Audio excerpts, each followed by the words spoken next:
Hey, Debbie, thanks for joining me in the podcast at Ions. WeWork, I guess, or studio. Yeah, thank you so much for having me. Yeah. I'm excited. So I want to give you some time to introduce yourself. You're the CEO and founder of Posh London, which is a beauty brand. We're here in the UK. I'd love for you to give a little bit of background into yourself briefly and talk about your brand a little bit, and then we can kind of go from there. Yeah, so my name is Debbie and I have been the founder of Polish London for the last 5 years now. And my background is actually from the beauty industry. So I've been in the industry for over 25 years, love beauty. And I was actually working in Harley Street as a teeth whitening therapist. And it was during that time that I was whitening all my clients' lovely teeth, giving them gorgeous white teeth. And they was asking me the same question: what can you recommend for me to use at home to prolong my teeth whitening results? And trust me when I say this, I tried every single product out there. Okay. Nothing really kind of ticked the boxes that infuse beauty into oral care. Buy really lovely ingredients, lovely packaging, without the peroxide. I tried so many products and I kept getting irritated gums or sensitivity. And I was like, do you know what? I think I can do a better job. So I decided to hunt down a lab who we work with now, who's a UK lab. And we formulate our own products now. So we're all about oral beauty, fusing beauty into oral care. So we are smile care, not teeth whitening. Smile care. Okay. So yeah, we're shaking the oral care industry up for the better. Smile care. Wow. Okay. I love that terminology. Never heard that before. Exactly. So how did you get into this kind of type of beauty? Because I've never actually talked to somebody that's focused on smile care. Okay. Right. So what was kind of your journey in your career to get to the point of starting your own beauty brand, right? What did you do first, and then how did that kind of flow into Posh London? Yeah, so for me, I've been in the industry for 25 years and I've traveled around the world actually in beauty. So I used to work on cruise ships as a beauty therapist. Traveling has always been inside me, I've absolutely loved it. And then I got a job at Virgin Atlantic as an in-flight beauty therapist. Okay. So you probably haven't heard of this. So never heard of that before. Virgin Atlantic? So it's Virgin Atlantic. Company. Exactly. Okay. So I was in first class doing beauty treatments to, the rich and famous people, all kinds of people. And basically, it was during that time, they actually made us redundant. So I only did it for about a year and a half. Okay. And because it was a free service that the airline was offering to their passengers, kind of the recession hit and they couldn't afford to carry on doing beauty because it's a free treatment to the passengers. So they gave us the option, quit flying and we'll obviously make you redundant, or you can carry on as cabin crew. And I thought, right, okay, well, I love flying. There's no way I'm giving this up. It's so much fun. And I still love beauty. So I decided to go part-time flying, travel twice a year. So it was brilliant. And then I decided to set up, I decided to set up my own beauty salon. So it's during the time when I was working in the beauty salon that I then worked on Harley Street. I actually found a dentist. Okay. So let me kind of flashback. So when I was on a flight coming back from New York, I came across a passenger called Dr. Dana York, who was a professor from New York. We flew her over to the UK and she actually had her own clinic in Harley Street. And she basically, I had a meeting with her. So a day later, after flying back from New York, had a meeting and she said, Debbie, you're amazing. We got on so well. Yeah. And she was so lovely. We built this amazing rapport. And she said, I'm going to give you my Harley Street clinic to work alongside me. Right. And that's how that came across. It was from me working at Virgin Atlantic, where I met this lovely, lovely dental professor. Yeah. She let me work alongside her in Harley Street. Oh. That was right at the beginning of my career, really. Wow. And that's when I kind of realised that actually there's no products out there that I love that infuses beauty, which is my background. So that's why I kind of really home in on oral beauty, because we're all about beauty. You have skincare, we have hair care, body care. Where's the smile care here? It's not fun. Yeah. We brush our teeth and run out the door. Yeah. It's that. And actually there's so much more to that. Wow. So I just want to clarify a few terms here. So what is Harley Street for us Americans listening to the session? So Harley Street is the most famous street in London where, it's where all the top doctors are, the top dentists, the top surgeons. Okay. It's the number one place if you want anything beautifying, I suppose. But also, it's an amazing place. Okay. And you need to visit. Maybe I'll visit when I'm out here. Hopefully I have some time. So Harley Street and this doctor that you met on the flight, one of your flights, she gave you a clinic, or she gave you a spa in her clinic too? So she gave me basically her space, her dental practice to work alongside her. So I could do my treatments alongside her. When she wasn't there, I was there. She just kind of, how amazing is that? That's awesome. Yeah. Such a lovely lady. We're still friends now. That's amazing. So then how did that translate over from when did you decide to say this is it, I'm going to do this full time, I'm going to quit Virgin Atlantic, or if you did, I don't know if you did. Yeah. I'm going to go full time into your own business practice, those kind of details. So I'll be honest, I'm an ambitious, hardworking person, and As I say, I was flying around the world. I had my own beauty salon. I had 2 young children at the time as well. And I was working in Harley Street part-time teeth whitening. And basically, the kind of idea come to me when I just thought, I can do a better job, because there's so much, as I said before, there was not a lot of things out there that really resonated with me, being a beauty lover. But the business was really a part-time thing. I launched the brand, thought I could do a great job of it. And I just thought it's a sideline thing. We might get a holiday a year out of it. It's a sideline hustle. I didn't have any expectations of it, because I was loving everything I was doing. However, the back of my mind was like, I'd really love to take this really far. I haven't got a clue how to do that, because I've never had a brand before. But I just kind of launched the brand, doing these amazing other things, alongside that. COVID then obviously happened. And it was during COVID that the brand just really took off for us. It just really accelerated. And I really saw the potential in the brand. And I just thought, you know what, I think, well, in fact, I know that this has got huge potential. We're doing something that no other brands are doing. We're talking about oral care. We're talking about oral beauty. Our brand messaging is so different to just your typical standard teeth whitening. So I just decided to quit Virgin Atlantic, which I absolutely loved, and I still miss to this day. I quit my beauty salon, which I was doing 12-hour days with that. I was fully booked. I had an amazing client base, and I just quit it all to then go full-time with my business. So 3 years full-time within Polish London, really. So we're a 3-year-old brand, 5 years founded, I suppose, where it was a sideline business. So you founded it 5 years ago, and you quit all your other jobs 3 years ago to go all in Polish London. Okay, got it. It's interesting that you said during COVID is when the brand really took off. Usually, from what I've heard from other companies and brands, like, COVID is a really hard time for them, and they really struggled. And it's it sounds like the opposite story for you. So why do you think your brand took off during COVID, and what did you do specifically to help it kind of blossom? Yeah, I think what we was doing specifically, we was doing a lot of influencer marketing. And it had a domino effect. So the brand was viral before the word viral existed. Could you dive into what kind of influencer marketing and how it kind of snowballed? So we were basically, I suppose, I remember one day there was a big influencer. She actually bought the product, so I'd never heard of before. So she bought the product, loved them. She did a kind of an Instagram video on them, on her story. So I suppose before the days of TikTok, TikTok was there, but we didn't do anything with TikTok. We were more Instagram before. So she did a story on her Instagram, and then we get all these sales. And then she started stocking the brand. And then what happened was, everybody else, all the salons who followed her, they was like, we need Polish London, we want to stock it as well. So all of the salons, which was interesting because my background is beauty. So that's my audience. I can relate to beauty therapists. I'm beauty background. So, there was all stocking us. And then from that, we then got a distributor. Then it was just, honestly, it just really took off for us. It was an amazing time. It was really, really exciting. Yeah. It was incredible. It really was. So it was mainly influencer marketing we was doing. We was doing paid ads on Meta as well, but that's as far as it went. We didn't do anything on TikTok whatsoever.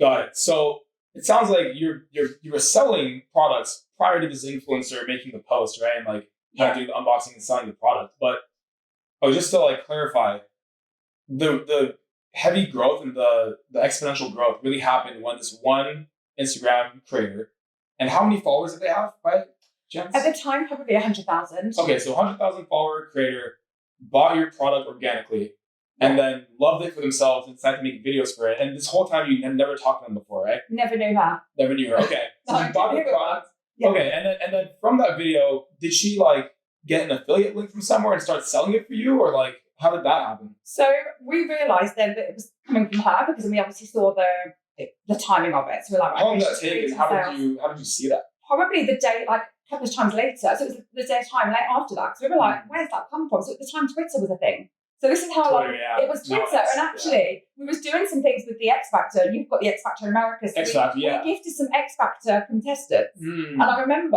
actually, I was in the hair salon getting my hair done. And the influencer on the Instagram had posted, so had the girl on Twitter. So I thought it was the girl on Twitter. So and then it obviously happened again, kind of, I would say, a week later with the same influence. And I realised, okay, we need to reach out to this girl. This is amazing. I was brand new to the whole thing. We've never done anything like this before. So just trying to gauge how do you build these relationships, and where do you start, So how did you, so just for other people out there, not talking about TikTok Shop right now, someone posted on Instagram, it took 2 different posts for you to realize that she's the one that's driving the traffic. Yeah. How did you actually realize that she was the one? What specifically said, okay, that's the person, this is the profile I need to talk to?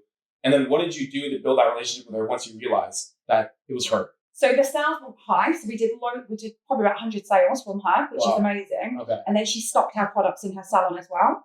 So then she became a customer. She stocked her products in her what? In her salon. So she had a beauty salon, beauty shop, so wholesale. Okay. So she then reached out to us saying, we'd love to stock your products. So then she was selling the products. And then what happened was over a period of months, because it takes, you're building a relationship. It doesn't happen overnight. Right. So you're kind of strengthening the relationship, realizing that, she's a really great customer because she's buying the product, she's retailing them. But also she's doing these amazing posts, which when she posts, she's obviously getting the sales from her sales, but they're also coming onto us as well buying the products. Right. So we then decided to work with her as an ambassador. So we then paid her a retainer once a month, sent her a brief, this is what we want, and then that's how the relationship developed. So that's how it developed, really. And are you still working with her? Or? So yeah, no, we're still working with her, which is amazing. That's amazing. Yeah. Okay. And then from that influencer, like, what was there like an aha moment where you're like, okay, like influencer marketing is like a big deal, we need to like go all into this? Or like what was kind of the result of that other than just like sales and working with her as an ambassador? So we spent a fortune on influencer marketing. Okay. I went to the accountant and he was like, well, you're spending way too much here. Can you share roughly like how much you guys spent? How much did we spend that year? We spent a lot. Roughly, I would say 15,000 at the top of my head. £15,000 for the year, probably for the year. Okay. So 15,000 for quite a new brand, really. It was quite a lot of money. Right. And then I realised actually maybe one influencer, for example, we did like 1,500 for her, and we didn't get any sales. And we did a competition with her as well. So we did a couple of things with her. One was a competition, and one was an actual real tagging the products. We got no sales and no followers from the competition. Wow! So that was pretty hard. That was not great for us. Okay. Why do you think that one didn't work out? I know why it didn't work out. She was actually a celebrity. She was in a TV show, and I thought, wow, she's amazing. She had 3 million followers. So I thought it's gonna work. It's no brainer. And actually, looking back, she was selling constantly. So every time you go onto her story, there's nothing authentic about it. She's selling brand after brand after brand. So you were just another brand that gets lost into that. So that's why that didn't work.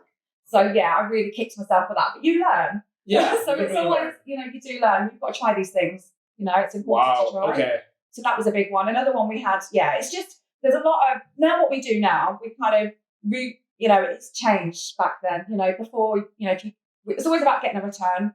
If you want to work with an influencer now, you kind of need to see that the data, are you going to get a return? Because you just can't be wasting money, especially when you're a small brand. You need to be, Yeah. So what kind of data do you look at? Because it's kind of, for me, it makes sense. Like I see creators and it's kind of creator collaborations every day. Yeah. So like to others, it might be surprising that the 3 million follower creator did nothing compared to the 100K follower creator, right? Someone externally to this industry might say like, that makes no sense. Like she has 3 million followers. Yeah. She probably way more people saw that video versus the person that has 100K followers, right?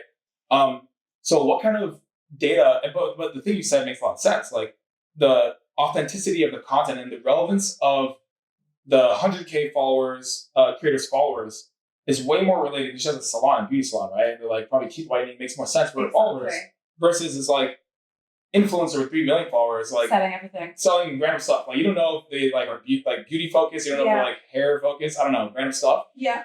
So what kind of data do you look at for creators now to decide I want to partner with them? And then how do you decide like externally to take that shop, like on Instagram or YouTube or something? How do you decide how much you want to pay them and the details of the relationship? Yeah, for example, aspirational. So we like to get a feeling now. So when we're working with a creator, the content, the level of content as well is really important. Yeah. So that is one thing.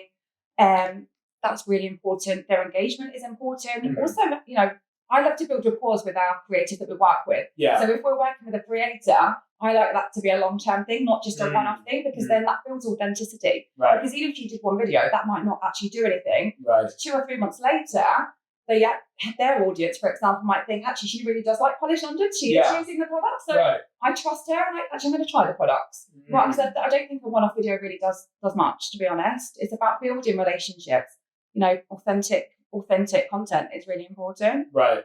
Yeah, no, I totally agree. And I think a lot of brands I talk to, I think the founders need to be convinced that like they need to have a better relationship with the creators. Because I think explaining to them that the creator's content needs to be authentic and related to the brand, that makes sense. Like people are like, okay, like a guy that's like super buff that usually sells creatine, doesn't make sense for him to sell like mascara, like it's irrelevant to the content, right? Or maybe, say if they're talking about our toothpaste, for example. Yeah, right. And then next week they're talking about another toothpaste. I mean, there's nothing worse. Yeah, exactly. Yeah. Especially when you've done a collaboration, you've paid that money, and then that. It's like a competitor. That just kills the relationship then. Yes, so it doesn't make sense, Yeah. Yeah. Right.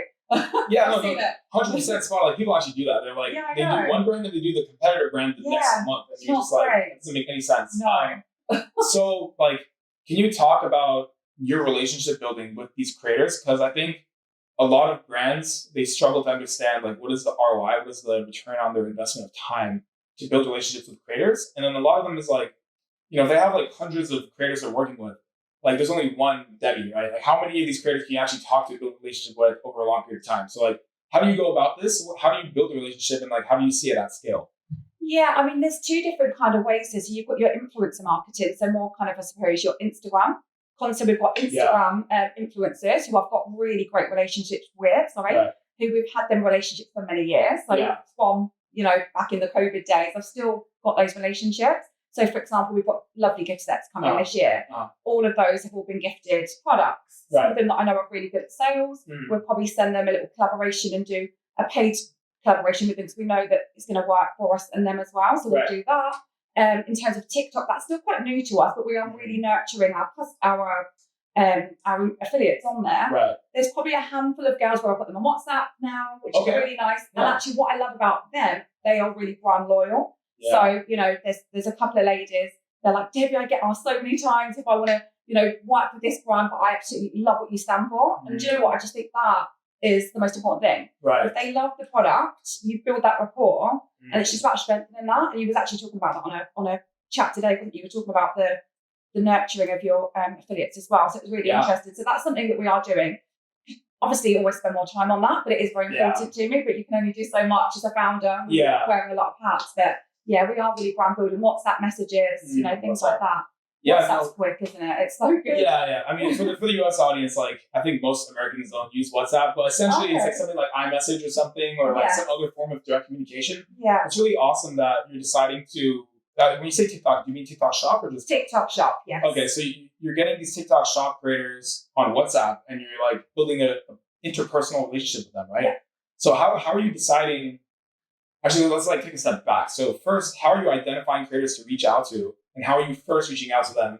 And then how are you deciding which ones to build that deeper relationship with on like WhatsApp, right? And how are you getting them there? So it's a long question. A couple of things. You can start with like how you find them and reach out to them. So I don't do it on my own. We do work with a TikTok affiliate agency. So we outreach through them, who are really, really amazing. We've recently signed up to, obviously, Reacher app the last couple of weeks, which is going really amazing, by the way. Saving me so much time. It's been really incredible. Loving it so far. So that's really helping. The other side of things is, if you've got creators who are advocates for your brand and they're doing videos that is authentic, like how I explained earlier, where she was like, Debbie, I've never worked for any other brand, so I'm on a live and they pop in and see me. So I do the lives on TikTok Shop. Right. They'll come in and they'll, hi Debbie, how are you? And I love this brand. I wouldn't use anything else. And it's honest. It's genuine. And they're going into your live? They're coming into my live, a couple of them. Awesome. They're on WhatsApp now. That's kind of just happened organically. I don't know how that's happened, but we've transitioned over to obviously WhatsApp. And I'm actually meeting a couple of the creators in a couple of weeks' time we're meeting for lunch. And then there's another creator that I'm meeting for lunch. So still very early to that. We haven't got loads where I'm saying I'm taking creators out for lunch, but that is really important for me. And it's about, building those relationships. But, TikTok Shop is very different to your Instagram. TikTok Shop is about selling the products, tapping into each other's audiences and things like that. So if I'm seeing a creator, for example, who's doing a lot of sales for us, then, I'm going to give them high commission, really nurture that relationship very quickly. And, everyone's happy then, hopefully, and just work with them quickly if I see that. So that's what we kind of do, to be honest. Okay. No, that's awesome. that totally makes a lot of sense. So you're like finding these creators. I guess you're using our software to do that, Reacher. You're finding the creators, you're reaching out to them, and then you're looking at who's coming out of the back and who's actually driving sales and impressions, or sales or impressions. Like, how are you deciding which one's like, I want to get that person on WhatsApp? Is it the sales? Is it the authenticity of the content? Is it the impressions they're driving? For me, I think it's sales and authenticity. Okay. Impressions is important, but it's Yeah, it's the sales and the authenticity. If you've got somebody that's making amazing content and they're loving the brand and the sales aren't quite there, that can come actually. Can't it? 'Cause it's not always about the sales. So it depends on the strategy, I guess. But if you've got somebody who hasn't done amazing sales or no sales, but she's doing great content and she's loving the brand, then that's somebody you need to get into your affiliate network. Yeah. That's important. So what do you think would be your goal for that specific case where like there's a creator who's making objectively really good quality content, but then you see like, okay, she's not really driving sales or something's missing there. Like, what is the idea behind getting that creator into WhatsApp? Like, what is your goal there with that creator? I think nurturing on nurturing on social media, first of all, should we go on to WhatsApp maybe? That will happen over a period of time. I'm not sure how we to go over to WhatsApp, to be honest. It's kind of organically happened with the other two girls I have. Okay. But also, you didn't ask them like I don't know how we've ended up in WhatsApp. Yeah. I'm not sure how we're in WhatsApp, but we are somehow. Interesting. Okay. Yeah, I'm not sure how that's happened, but it has. Okay. But yeah, I suppose just nurturing really and just seeing, how can we support you? We love your content. We'd love to work with you for longer. Is there anything we can do? Do you want, just talking really, isn't it? Right. Seeing how can we support you because we love your content. Got it. So you maybe like one thing you might be doing is taking the learnings from the other creators that are actually driving sales and saying like, okay, like your content's really good, your lighting is good, and things you're saying are good, but maybe you just have to like talk, like end the piece of content with like a call to action. Like, click on the orange shopping cart to buy the product. Right? Maybe you're not saying that. Maybe that's like missing out 10-20% conversion rate. I mean, what we've realised is there's a really good creator that we started working with probably in the last 10 days. Okay. There was a gal that we've just found actually on TikTok. She's driving really good revenue for us on TikTok Shop. Okay. And we're going to be working with her again with the gift set and things like that. But her actual video ticked every single box. So the hook, the call to action, she was using the product. Right. Rather than just standing there holding it, she was physically using it, talking about the results as well. So that was really good for us. Interesting. So did she do that just organically, or did you give her like a content brief or something? Or did you like send her a message beforehand, like, oh, this is how you should use the product? Like, how did that perfect video happen? Yeah, she had a content brief. So not necessarily a brief. I think like a brand overview. This is kind of what works. This is what we like. So the whites, the lighting, the bathroom, things like that, because this is clean products that you're putting in the mouth, using in the bathroom. Right. So really good to kind of set the scene, really. It's clean and shiny. And gorgeous polish. So, she did everything. She was brilliant. Wow. Okay. So the first time you worked with her on TikTok Shop, when did you send her the brief? And like, how did you create that brief? And is it something you sent to everybody? So it was on a PDF, and it basically had all the bits on there that I was kind of talking to her about. And then within 10 days of her having the product, she then created videos. It was only one video that she was actually going to do, but she ended up doing about 3 or 4 videos. Wow. Just herself? Did you ask her to do that? Or? Didn't ask her to do it because it's only one video. That was actually the collaboration partnership that was going to do one video. And because she saw the sales coming in, she's then, so this is becoming an organic, authentic relationship where she's done that herself without us asking. 4 videos extra, and she was really happy with the results as well as we are. Definitely, she's getting sales, right? Yeah, and then now we're obviously going to send her more products. So. Okay. And are you in contact with her? Like, are you on WhatsApp with her? Or? I'm not in contact with her. I'm on message. So on TikTok Shop, we can message each other. Okay. Yeah. Do you plan on bringing her on WhatsApp? Definitely. Yeah. I'm just thinking now. I need to get her on message. Yeah. Get her on WhatsApp. Get into like start building your creative. I'm going to do that straight after this. yeah, definitely. Are you? So actually, on that point. Are you building or looking to build a creator community for your creators, like these ones that you're talking about? Definitely. There's so much more we can do. Creator events. There's all those lovely things that we want to be doing. And, we've got so many amazing new products coming out next year as well. So, it's what we want to be doing actually is we're working on the content calendar for next year. Content calendar. So the content calendar, that's what we're working on. That's big. So we need to go really kind of large. When we're bringing out the new products is to really, I suppose, what's the word?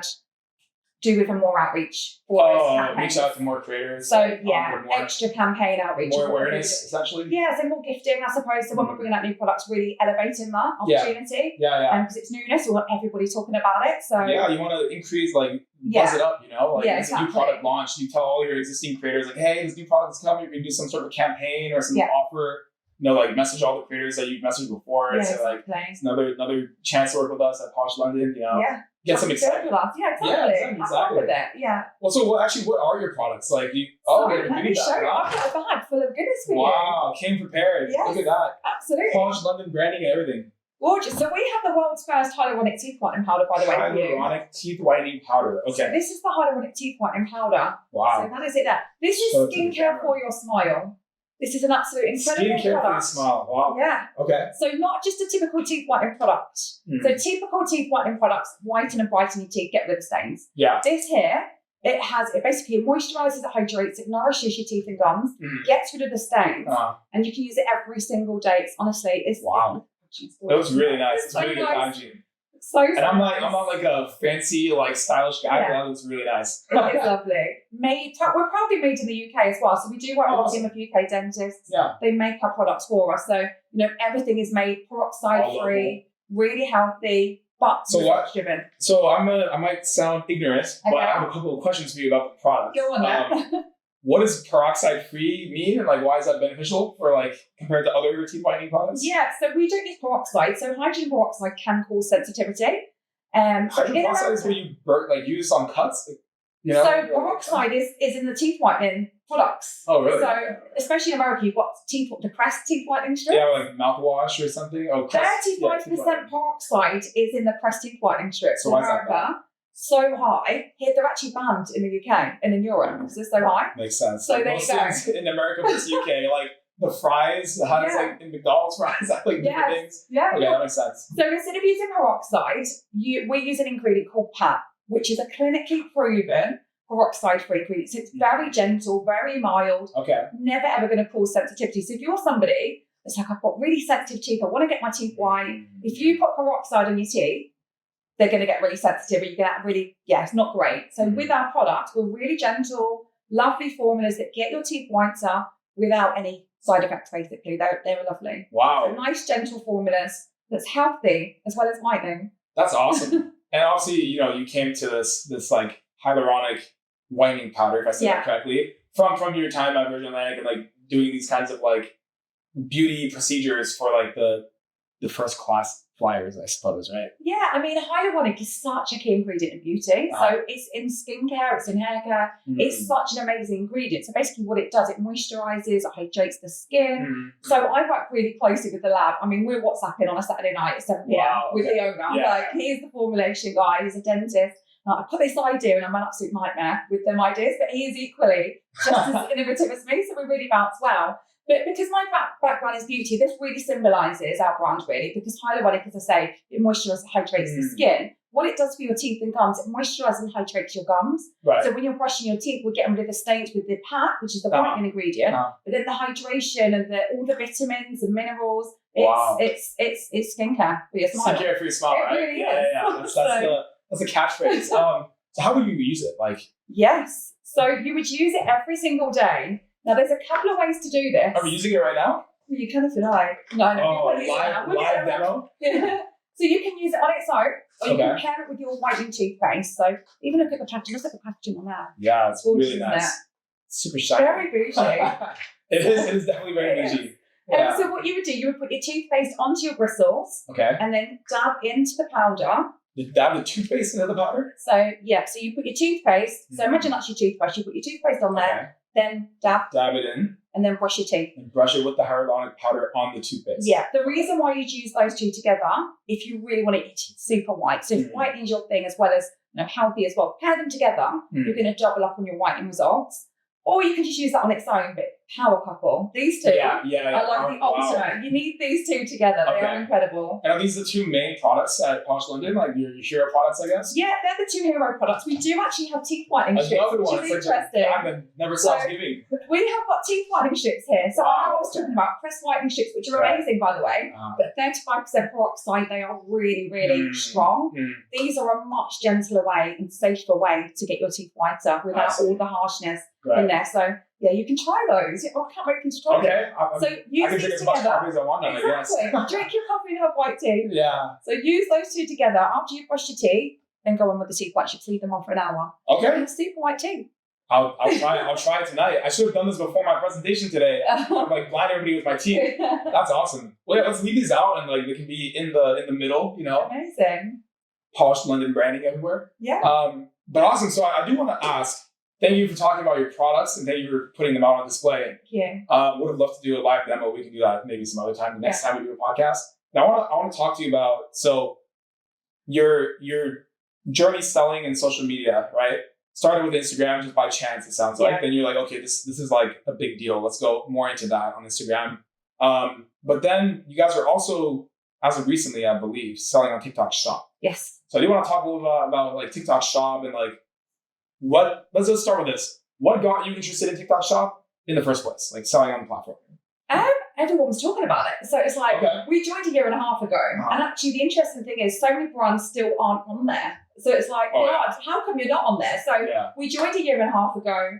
You know, we actually got approached by TikTok Shop saying, you know, you need to join TikTok Shop. So we're going to help you on board. So they onboarded us. And do you know what? It was very annoying because they were kind of handholding the brand. Yeah. And what they were saying in the beginning, and they were saying to me, Debbie, you need to go live. And I was like, God, I kept panicking about it. And I was just thinking, I can't do lives. So you, as a founder, have to go live on your brand page? I go lives now all the time. No, I don't think about it. But at the time, if only, you know, anything, if only I would have done that, where would we be? You know, we'd be huge now, but they would have probably helped us a lot. But, you know. When they were telling you to go live. I wasn't. And I should have listened, really. But I was too nervous to. And a lot of founders, you know, they are nervous to go live because it is a bit daunting. It is scary, but actually, it's not that bad. It's fine. It's really lovely. And that is where you build your community. That is where you get your audience. And I'll be completely honest. I always thought how, in terms of TikTok Shop on Lives, I thought a customer would buy a product once. And because it's so big, there's so many brands out there, you get lost and you'd never hear from them again. I couldn't be more wrong. Our customers on TikTok Shop are absolutely amazing. They are so supportive. I know all of their favorite products. I know everything about our customers on TikTok Shop. You don't get that elsewhere. So it is, honestly, they are so supportive. I can't even explain how amazing they are. How do you know so much about your customers? I'm sure you have like a lot of customers. Like, how do you keep track of like all these customers coming to TikTok Shop? I just do. Like, I just know. I do my lives. I do my lives. They come in. A lot of them buy from the lives. It tells you how many times they bought from us. So we could have a customer who's bought 18 times, who's bought 30 times, you know. Our customers seriously buy a lot from us and they trust me, which is the biggest thing. Right, you put in these products in your mouth. And when I say to them, you know, I know who you are. What am I putting in my mouth? You need to trust them. But, you know, and I can talk to them about new launches. And I think you know, I get really excited about it. You know, Christmas is coming, guys. I can't wait. And, you know, we're setting up a new, say, Mega Live, for example. So they'll all sign up to that and they just really support you. What's the difference between a normal live and a Mega Live? Yeah, so it depends on really kind of the time, how long you're doing a live for. So, for example, we typically go live 2 to 3 hours. If we're doing a Mega Live, we'll do 9 to 12 hours. So it's a lot longer. Mega. It's long. It's long. So, interesting. So as the founder and of the company, you are the one going live. I'm curious. I think it makes sense for a founder to go live because, you know, it's like your products, your company. It probably feels authentic and you're probably like more excited than anybody else would be. I'm assuming, right? So I'm curious, what kind of advice do you have? Because it sounds like initially on TikTok Shop, your main strategy is going live. Is that correct? That's what's really worked for us. We are doing ads. So we're doing a 360 really. Okay. So we're doing affiliate marketing. We're doing, obviously, posting your daily videos on there. This is all on TikTok Shop? All on TikTok Shop. And then obviously the live ads as well. So you have to be doing everything. But the lives has definitely helped us bump things up for us and speed the process up. Okay, got it. Because I'm trying to, now speaking from like when did you start it on TikTok Shop? A year and a half ago. Okay, so you started a year and a half ago on TikTok Shop. Yeah. A cold start brand, obviously. Started from nothing on TikTok Shop. And then the way you scaled past cold start was initially from you just live selling? Live selling, daily posting videos. Live selling and daily posting videos. Where were you getting the daily posting videos from? Like, where were those videos coming from? Just me, I suppose, making content. You're just making your own content? Recycling content that we've worked with in the past. From, obviously, your affiliates. From other, like, Instagram and things like that? Pretty much, yeah. And how did you get permission to use their videos? So you can't reuse videos on TikTok because they shadow ban you, don't they? So you can cut it up. So we use CapCut, for example, and we'll cut the video up, change the sounds, add text. So you just got to really make probably 3 to 4 changes on a video to make it different. Yeah. Okay. So that's how. So then you can recycle. Try and get as much out of your videos that you can do, really. Okay. So you do live selling. You do your own videos and post it on your own account, and then any affiliates you've worked with externally on like Instagram or something. You repurpose. Take their content and repurpose it, cut it up so it's not trackable. Yeah. do you still have to ask, or do you still ask those affiliates before you do the cutting up and posting on TikTok if you can do that? We don't tend to do that anymore. It's more like newer videos now. So who we're working with presently. I suppose if we was working with affiliates about 3 or 4 years ago and I was using their videos, probably not. I'd have to ask. Okay. Because it was quite a long time ago. I would definitely ask. Okay. Yeah. Just making sure, because it was a long time ago. Speaking for like new brand owners or cold starting brands, whether they're enterprise or not, I'm just trying to like lay this out for them, because obviously what you did worked, right? Yeah. So again, live selling of yourself, making videos and posting it, and then repurposing affiliate content, cutting it up, things like that. Okay. Awesome. You said you initially didn't want to do live videos yourself. You were like nervous and stuff like that. So nervous. Also, I'm assuming your own videos too, like filming yourself. How did you get past that road bump? And like, what do you recommend for other brand owners or brand operators to do the same, like lives and affiliate content themselves? So I'll be honest with that. So I was again approached by a guy who was basically setting up a TikTok agency to help brand founders scale their TikTok shop. Okay. So a support network. Right. And I was on this course. It was a 6-week course, and it promised you're going to make 4.5K in 6 weeks. Do what I say. And obviously I was beating myself up thinking, God, if only I would have listened to TikTok. I've been so far ahead and I'm still not doing lives. And I did the course. In the first week, he said, right, everyone needs to go live every single day this week for 2 hours. Otherwise, you're off the course. And I was like, right, this is my second chance here. Yeah. I have to go live. Right. And I did. And actually, we did hit the 4.5K in 6 weeks. Wow. And if it wasn't for him, and I always said it to him, do you know what? If it wasn't for you really pushing me, and I knew, he just really supported me, and I went for it. And actually, it was nothing to really be fearful of. Everyone's so supportive. Because you always think, is anyone going to say something horrible, something negative? Yeah. What's the response going to be like? What if there's only one person in there? But you have to start from somewhere anyway. If there's 4 or 5 people in there, there's 4 or 5 people in there, you can only build from that. So don't worry about the numbers. And actually, you're giving them more of a customer service if there is only 3 or 4 people in there. Right. It's, we've got to start somewhere, but just go for it. Got it. Okay. Definitely. Amazing. And then after you're still doing lives actually, right? Like every day? You're still doing lives? Pretty much every day, Okay. Pretty much every day. So you're still doing lives, but now from my understanding, you're also getting into affiliates, right? Yes. On TikTok Shop, like proper affiliates for TikTok Shop. So when did you start switching or adding that to your strategy of working with affiliates, and what is your idea behind that? And how do you actually how's it been going, I guess? So we've been doing affiliate marketing for the last year.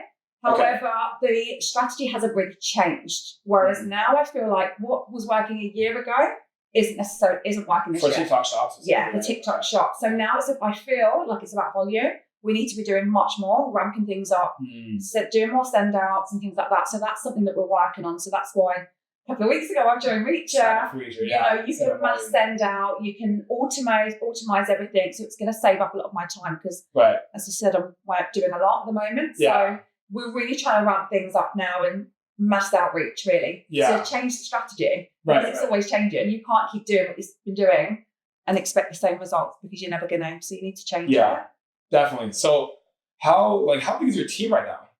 There's 3 of us in our team. So we're a very small team. Okay, we're a very small team. Very small team. One of them is my partner. So.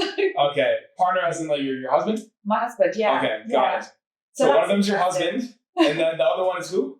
So it's a social media kind of marketing person who we work with. Yeah, so it's just 3 of us. Gotcha. Okay, that's a very small team. So it sounds like as you guys are scaling affiliates, that's going to probably take you a lot more time. So what is kind of your goal? Do you want to hire more people, or as you scale your affiliates, what is your goal in your company? We definitely need to be scaling affiliates. And after today's talk that you did earlier in the presentation, I was just thinking, oh my goodness, this is a whole job role for somebody. It is. So I've got a lot to think about, to be honest. I need to find somebody to really, if you need to scale on TikTok, it's a job in itself, the affiliate marketing. We are going to be trying to find someone amazing to help scale the TikTok shop and the affiliate side of things. Awesome. Definitely. Amazing. And I guess one of the last questions I have before I'll ask you about what you think about social commerce and TikTok shop in general in the next 1 to 3 years, your idea of where it goes. So you can think about that while I think of asking this other question. So we didn't really talk much about ads, but I do know that ads, especially GMV Max, is a big part of scaling on Instagram and TikTok shop. So could you talk a little bit about like your ad strategy on both Instagram, and if you could just say like this is our Instagram ad strategy and also like TikTok Shop ad strategy? I would love, we'll talk to Ian about that as well after, but would love, if you don't know, you don't know, it's fine. But we'd love to get a little more insight into like how ads came into play in both of those. In terms of our ad strategy, we have team meetings every week because things change every single week. So for example, what was working 2 weeks ago, working really well. The next week, it might not be doing the same thing. So, we're doing a lot of founder-led content. So our content strategy is something that we're really focused on. So every week, we're having team meetings. We're checking what's working, what isn't, looking at the data. And then we're doing more sort of TikTok content first, and then kind of moving it over to TikTok. So repurposing onto Meta. Right. So that's kind of the direction we're working on at the moment. So TikTok-led, then repurposing on Meta at the moment is kind of a strategy for us. TikTok led. So is that you're getting creators on TikTok Shop to create and post content, and then you're asking them for usage rights and posting it on Meta? Yes. And then running those as ads on Meta to do what? Like what results from that ad on Meta? Like what is the goal of running that as an ad on Meta? Revenue. So to create sales. And that's pointing like if I go on it's a different thing. So I suppose you've got your top, your middle, your bottom funnels, obviously then to feed into email marketing. So all important, isn't it? But we're also doing UGC content as well that's more, I suppose, tailored to what we're looking for as well. So I'm very mixed. I see. And then if I am with someone on Instagram and I see your ad and I click on your ad, what happens? Like where am I going? So you are on Instagram, I should say. So on Instagram, you go into TikTok Shop. You're going onto, so from Instagram, you'll go into the website, straight onto the product page. So for example, if you see the hyaluronic teeth whitening powder, it's going to take you straight onto that hyaluronic teeth whitening powder page. And it's very quick for the buyer to then just tap. Okay. Okay, I see. Yeah, that's what you wanted to have as little steps in between purchasing as possible. Quick, Awesome. Well, let me ask you this last question. Oh God. It's a big one. Okay. It's it's your opinion. So what do you think? Like, it's obvious that social media marketing has been great for you thus far. I'm sure it's going to be a part of your strategy looking in the near foreseeable future.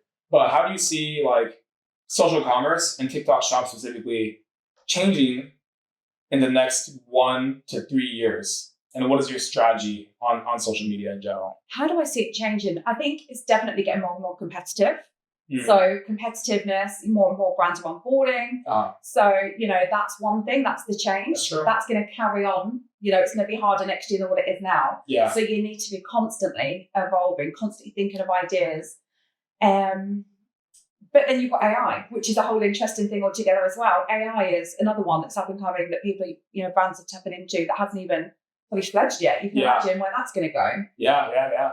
But affiliates. I know there's so many things, isn't there? I think what we could do more of actually is brand collaborations. So there's not a lot of brand collaborations out there. We could be doing more of that. We have an audience. As long as you're tapping into, working with brands perhaps with the same similar audiences, you could be doing more of that as well. So what do you think? What kind of brand would you work with? So a supplement brand would be lovely, that kind of thing. So, health and wellness, that kind of thing. Right. I see. So like talking to that brand owner or the brand team and saying, hey, like our products kind of play hand in hand. Like let's work with each other. There's so many things you can do with that. You've both got email marketing. Do you kind of lean in each other's marketing thing? Social media competitions, collaboration boxes, lives together. Like there's so many things that you can actually do where you're not necessarily spending money. You're just, leveraging each other's strengths, I suppose, as a brand. Where you've got the same similar audiences. Could work as well. I love that. But it's an interesting one, isn't it? What's going to happen? What do you think is going to happen? What's your prediction for the next? Oh no, asking me the question. Oh no, reverse. Reverse. I mean, I agree with you on the AI point. I was actually going to ask you like a follow-up question, like what specifically about AI, or what is your AI strategy? But I mean, I think to your point, everything you said is correct. It's like it's getting more. The strategy's changing, and it's getting more competitive with all these other brands onboarding. There's not that many creators on these platforms, surprisingly. Which is interesting. Yeah, I heard that today. I was really surprised about that. There's not that many creators. So like the battle for creators is getting stronger the more brands come on. So I think brands that are in the space right now need to definitely make sure they're like their strategies dialed in and nurture and keep those creators loyal. Because there's not much loyalty between creators, from what I've seen, right, to a brand. For now. I mean, your creators sound very loyal, so that's good. Yeah. And then I think like just keeping an eye out for AI tools and AI regulations on these social media platforms, because right now, like, AI content is severely regulated by TikTok, Instagram, Facebook. Like, they just don't allow it, essentially. Certain words you can't say. Yeah, certain words you can't say. Yeah. There's a lot. So careful. Exactly. Yeah. So I think you got to keep your eye out, because I think at some point. And that's always changing, actually. There's certain words that you can't use that you can before. And it's always changing. Yeah. You know, it's, Exactly. So it's a really, like, as you said, it's a very dynamic field. Like, things are constantly changing. I think it's just like keeping an eye out for where things are evolving to. But yeah, I mean, awesome. Thank you for speaking with me. Thank you for bringing out all these amazing products. And this was a very fun, insightful conversation. Enjoy the products as well. Thank you so much. Oh, you're giving it to me? Yeah, you're gonna have those. Wow. I feel like a creator. I gotta make content now. Oh. I'll send you some UGC content after this. Before and after. Yeah, before and after. It doesn't work in just one time? Like, yeah, a couple of times. A couple of times. You'll definitely feel better. I guess I'll do it before and after instead. You'll see me on her Instagram page soon. Instagram and TikTok. Like, Bora, do you want to do a collaboration? Yeah. Do like a live stream together. So, you know, fly to the UK again. Awesome. Amazing. Well, thank you. Oh, thank you so much.